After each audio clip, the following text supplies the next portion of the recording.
We are continuing our look at the session with Senator Steve Cassano and Representative Gary Holder Winfield.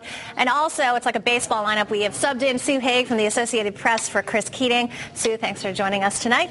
Senator Cassano, you said you'd like to talk about the Haddam land swap. That was very controversial. I mean, it drew many hours of debate. And tell me what your view is of it. Well, I had really expected to vote against it until I saw the materials and saw what we were really talking about. In fact, I felt deceived, quite honestly, because if you look at this 14 acres or 17 acres of land, it is an environmental mess. On two sides, a DOT garage facilities, and it's an industrial park behind it. It is not bordered by the Connecticut River. It's bordered by railroad tracks. You can see the river, but the border is the railroad tracks. The 87 acres is adjacent to another state park that we have, and it's forest. It's beautiful land, and it would really enhance that forest area. And when I look at just the cost of cleaning up environmentally, I wouldn't want that piece. If we can make that trade, I want to make that trade. But there must be something to it because the developers certainly want it. He's got a little place right next door to it, so it makes a lot of difference to him. So. You know, it wasn't really my issue, but the people who are opposed to that bill made convincing arguments. For me, the bill is about more than a Haddam land swap. I know that that's the way it sounds. It sounds like it's just about this one piece of one conveyance. But there's more to be conveyed through this bill, and I think we, as legislators, we have to take all of that into account. And so those who were opposed to it have the ability, like any legislator, to amend the bill, to make attempts, but at least in the House, that wasn't tried. So when it came down to voting on this bill, with all of the other things in the bill, I voted for the bill. Right, so just to remind people, so this was the swap that would give a private developer 17 acres in exchange for 87 acres in Haddam.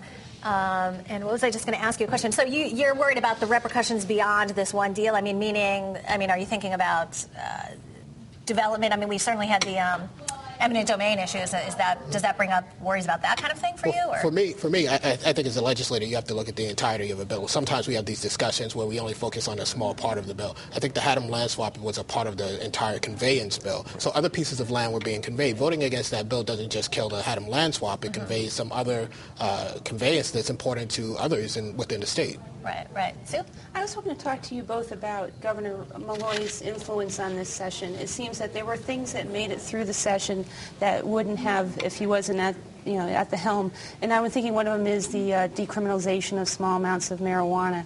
But then at the same time, something that he supported, the death penalty, didn't go through. So I wonder if you both could talk about that, his influence, just having a Democratic governor.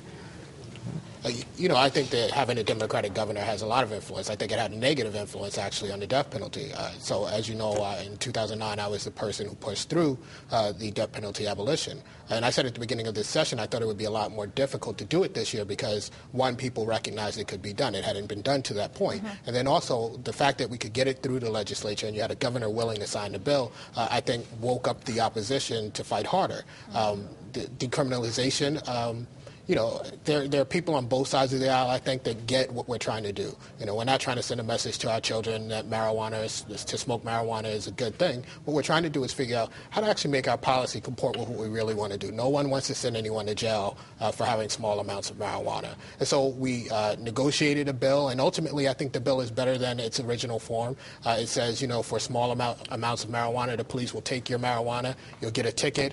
If you do this 3 times, you'll be put into drug treatment program. And we're doing all of the things that we really have been saying we're going to do anyway. We just fixed the law so that it comports with that. Senator Cassano?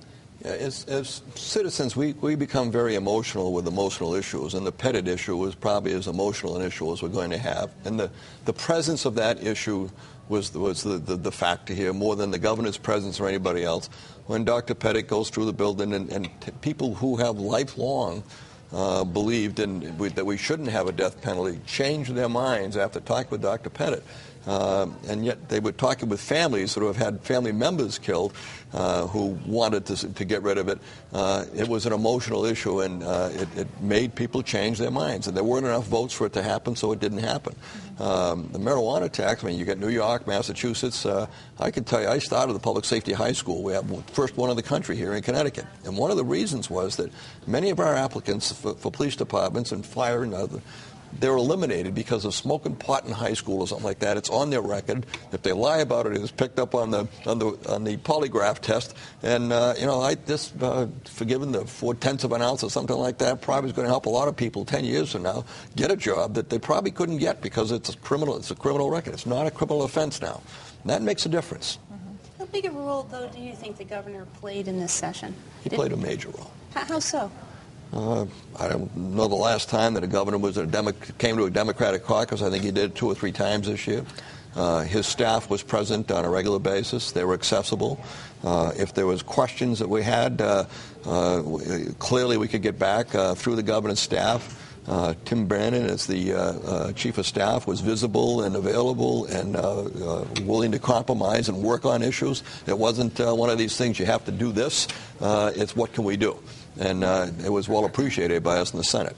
His presence, though, some people made issue of the pace of the session, thinking or suggesting that he was kind of moving things along perhaps quicker than they should have been. I mean, did you feel that, or did you feel pressure at all? Or?